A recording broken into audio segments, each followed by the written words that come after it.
오늘부터 호세아서로 이 말씀을 또 전하게 됩니다.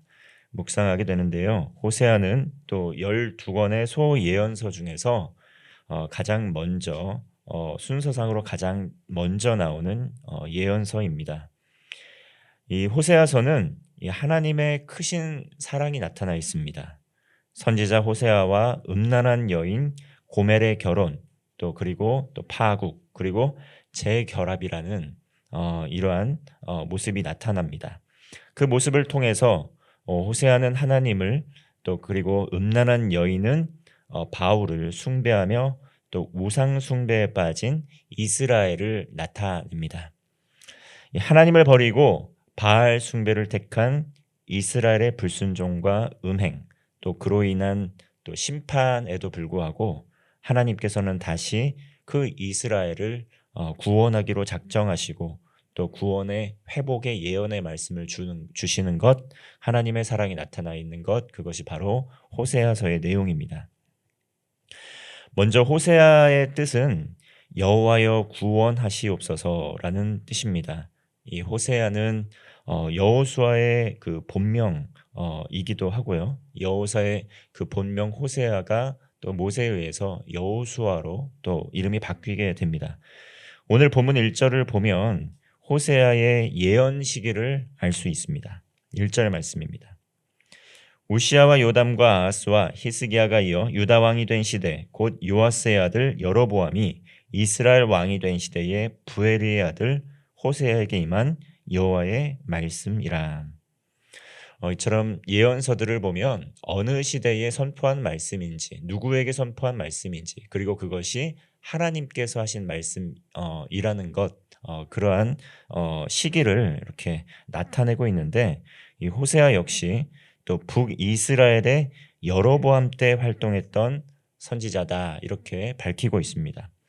이 본문에 나오는 여로보암, 이 성경을 보면 왕의 이름이 같은 이름이 나오는 것이 많습니다. 그래서 북이스라엘과 이 남유다의 왕들의 이름을 보면 같은 이름이 나오는 왕들의 이름이 많고, 또 특별히 오늘 호세아라는 이름도 사실은 북이스라엘의 마지막 왕의 이름이 또 호세아이기도 합니다. 그래서 이러한 것들이 인물이 좀 혼동이 될 수가 있습니다.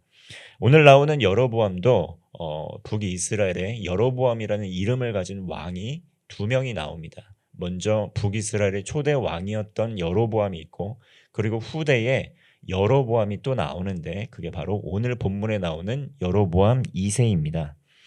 여로보암 2세는 이 북이스라엘의 초대 왕이었던 여로보암과는 다른 왕이었다는 것이죠. 또 많은 왕들이 또 지나갔고, 그리고 이제 통치하였던 사람이 바로 여로보암 2세라는 것입니다. 그 북이스라엘을 통치했던 여로보암 2세와 또 동시대에 활동했던 이 예언의 말씀이 또 나타나게 됐던 그런 그 시기에 시기적으로 어떠한 왕들이 유다에 거쳐갔냐면 우시아, 요담, 아하스, 히스기야 왕이었다는 것입니다. 이 왕들의 시대에 호세아가 활동을 했다는 것이죠. 호세아는 아모스 선지자가 사역을 한 후부터 대략 한 40년 동안 활동을 했는데 이러한 왕들의 시대에 주로 활동을 했다, 이렇게 밝히고 있는 것입니다.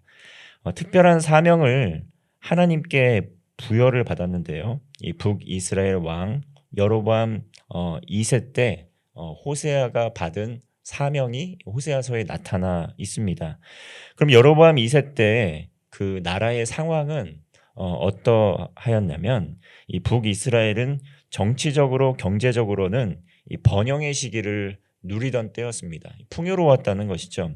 그런데 영적으로는 어땠습니까? 영적으로는 이 북이스라엘은 몹시 타락하고 영적으로 어두운 시기를 보냈다라는 것이죠. 보여지는 것, 또 기득권층, 또 그들은 또 부유함을 누리고 풍요로운 시대를 보내고 있었지만, 영적으로는 하나님을 떠난 이스라엘 백성들이 또 불순종의 삶을 살고 있고 우상 숭배에 빠져서 하나님 보시기에 영적으로 매우 악한 시대를 보내고 있었습니다. 자, 그때 하나님께서 호세아 선지자를 통해 예언의 말씀을 주신 것이죠. 성경에 나와 있는 예언서, 이 선지서를 보면 평온한 시대의 말씀을 전하기보다는 보통 심판이 임박했을 때, 그리고 당장 이제 돌이키지 않으면, 회개하지 않으면 안 될 때에 하나님께서 집중적으로 선지자를 보내주십니다. 호세아도 그러한 시기 가운데 등장을 했다는 겁니다. 하나님께서 말씀을 알아들을 수 있도록 하나님의 사람을 통해 전해주신다는 것이죠. 2절 말씀입니다. 여호와께서 처음 호세아에게 말씀하실 때 여호와께서 호세아에게 이르시되 너는 가서 음란한 여자를 맞이하여 음란한 자식들을 낳으라. 이 나라가 여호와를 떠나 크게 음란함이니라 하시니, 호세아는 하나님께 음란한 여자를 맞아서 음란한 자식을 낳으라는 이 명령을 받습니다. 하나님과 이스라엘의 관계를 호세아라는 인물과 고멜이라는 관계를 통해서 유비로 이렇게 말씀을 하고 있는 것입니다. 호세아는 하나님을, 또 고멜은 타락한 이스라엘을, 불순종하는 우상 숭배하는 이스라엘을 상징하는 것이죠. 이 고멜은 실제로 음란한 여인이라고 표현이 되고 있는데, 왜 하나님께서 호세아에게 음란한 여인에게 결혼을 하라고 하였겠습니까? 이스라엘을 상징하는 그 고멜, 그 이스라엘이 바알 숭배에 빠져 있는데 정말 실질적으로도 성적으로도 음란했다는 것이죠. 이 바알 숭배의 핵심은 풍요와 다산인데, 이 성적인 행위와 성적인 행위가 들어간 음란한 제의적인 특성들, 활동들이 있었다는 것입니다. 제사를 드릴 때 수많은 여인들이 난교를 하면서 정말 이교도들이 우리가 흔히 알고 있는 그런 광란적인 그런 제사를 드리는 음란함이 실제로 있었다는 것이죠. 이스라엘 백성들이 그러한 일들을 하고 있었다는 것입니다. 하나님 보시기에 얼마나 가슴이 아프고 통탄할 일이었겠습니까? 그러한 것들을 오늘 예언의 말씀을 통해서 전해주고 있는 것이죠. 자녀를 낳으라고 했습니다. 그래서 4절 말씀을 보면 여호와께서 호세아에게 이르시되 그의 이름을 이스르엘이라 하라. 조금 후에 내가 이스라엘의 피를 예후의 집에 갚으며 이스라엘 족속의 나라를 패할 것임이라. 굉장히 무서운 말씀 아니겠습니까? 우선 낳은 아들의 이름을 이스르엘이라 하라 한 이후에 그 이스라엘의 피를 예후의 집에 갚겠다라고 하면서 이스라엘 족속의 나라를 이제 제거할 것이다, 패할 것이다. 이 엄청난 경고의 말씀입니다. 첫째 아들의 이름인 이스르엘, 이것은 하나님께서 뿌리신다, 파종하신다, 또 때로는 흩으신다 라고 우리가 이해할 수 있습니다. 이스라엘이 이 열방에 흩어진 후에 하나님께서 다시 돌아와서 정착하게 될 것이라는 그 뜻을 상징하는 예언의 말씀입니다. 이 말씀은 이 예후로부터 시작된 왕조가 결국 망하게 될 것이다, 제거되게 될 것이다 라는 것을 의미하는 것이죠. 여로보암 2세도 예후 왕조에 속하는 그러한 왕이었고, 결국은 온 이스라엘이 회개하지 않으면, 하나님께 돌이키지 않으면 망하게 될 것이라는 것입니다. 예후가 어떻게 왕권을 잡게 됐습니까? 예후의 이전 그 오므리 왕조, 또 즉 오므리, 아합, 아하시아, 이 여호람, 이렇게 정치적으로 또 영적으로 엄청나게 타락했던 그 왕조를 구테타를 통해서 또 제압하고 왕권을 잡지 않았습니까? 또 그렇게 하였을 때 하나님께서 기대하신 것은 무엇이었겠습니까? 하나님 보시기에 선하게 온 이스라엘이 돌아오기를 바랬음에도 불구하고 예후 왕조 역시 하나님 앞에 보시기에 악한 길로 그대로 나아갔다는 것입니다. 이스라엘은 여러 가지 사건들이 일어났던 실질적인 지역이었습니다.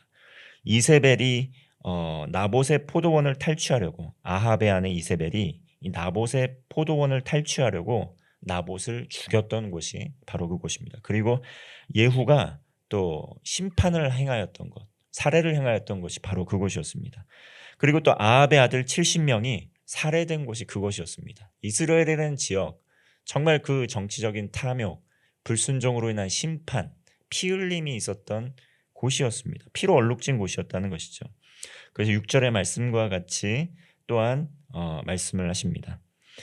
고멜이 또 임신하여 딸을 낳음에 여호와께서 호세아에게 이르시되 그의 이름을 로루하마라 하라. 내가 다시는 이스라엘 족속을 긍휼히 여겨서 용서하지 않을 것임이니라. 고멜이 또 임신해서 이제는 딸을 낳을 것인데 이름은 로루하마다. 이 루하마라는 것은 긍휼히 여김을 받다라는 것이고 히브리어에서 로가 붙는 것은 이것은 아니다라는 뜻입니다. 그래서 긍휼히 여김을 받지 못할 것이다라는 뜻입니다. 이스라엘 족속을 긍휼히 여기지 않고 용서하지 않을 것이라는 것이죠. 첫째 아들 흩을 것이다. 그리고 두 번째 긍휼히 여기지 않을 것이다. 그리고 또 7절 말씀에서 그러나 내가 유다 족속을 긍휼히 여겨 그들의 하나님 여호와로 구원하겠고 활과 칼이나 전쟁이나 말과 마병으로 구원하지 아니하리라 하시니라. 이렇게 심판에 대한 예언의 메시지와 더불어 완전히 멸망시키지는 않고 그러나 내가 구원하겠다. 이 구원에 대한 약속의 말씀까지 전해 주십니다. 9절 말씀입니다. 그리고 또 세 번째 또 자녀를 낳을 것인데 여호와께서 이르시되 그의 이름을 로암미라 하라. 너희는 내 백성이 아니요 너는 너희의 하나님이 나는 너희 하나님이 되지 아니할 것임이니라. 이스라엘은 하나님의 백성이었습니다. 그런데 이제는 나의 백성이 아니다라고 이야기하는 것이죠. 암미는 내 백성이라는 뜻인데 로암미해서 내 백성이 아니다라고 말씀하고 있는 것입니다. 하나님께서 이스라엘과 맺었던 언약을 파기하시고 심판하시겠다라고 하는 무서운 말씀 아니겠습니까? 그러나 10절 말씀을 보면 다시금 회복에 대한 말씀을 해주십니다. 이스라엘 자손의 수가 바닷가에 모래같이 되어서 헤아릴 수 없고 셀 수도 없을 것이며 전에 그들에게 이르기를 너희는 내 백성이 아니라 한 그곳에서 그들에게 이르기를 너희는 살아계신 하나님의 아들들이라 할 것이라. 이렇게 회복에 대한 예언의 말씀까지 하시는 것이죠. 이 모든 예언의 말씀 궁극적으로 예수 그리스도를 통해서 성취되었습니다. 우리는 하나님의 언약이 성취된 시대를 살아가고 있다는 것이죠. 그러나 우리가 이 호세아서를 통해서 알아야 될 교훈이 무엇이겠습니까? 하나님의 구원의 은혜, 또 하나님의 그 사랑의 크기를 결코 폄훼하거나 가볍게 여겨서는 안 된다는 것을 우리는 기억해야 된다는 것입니다. 오늘날 우리의 삶의 자리에서 풍요로움이 있습니다. 정말 경제적으로, 정치적으로 우리의 삶 속에서도 정말 부족함 없이 우리는 우리 스스로의 노력으로 살아갈 수 있다고 자고할 만큼의 시대를 살아가고 있다는 것이죠. 그러면서 하나님의 자리, 또 하나님의 은혜, 또 하나님께서 우리에게 행하셨던 그 모든 것들에 대한 감사가 희미해져가는 시대를 살아가고 있습니다. 그리고 하나님 대신에 다른 우상을 또 숭배하면서 다른 대상을 사랑하면서 하나님 이외의 다른 것을 의지하면서 살아가는 우상 숭배의 모양이 우리의 삶의 자리 가운데 답습이 되고 있다는 것을 기억해야 된다는 것입니다.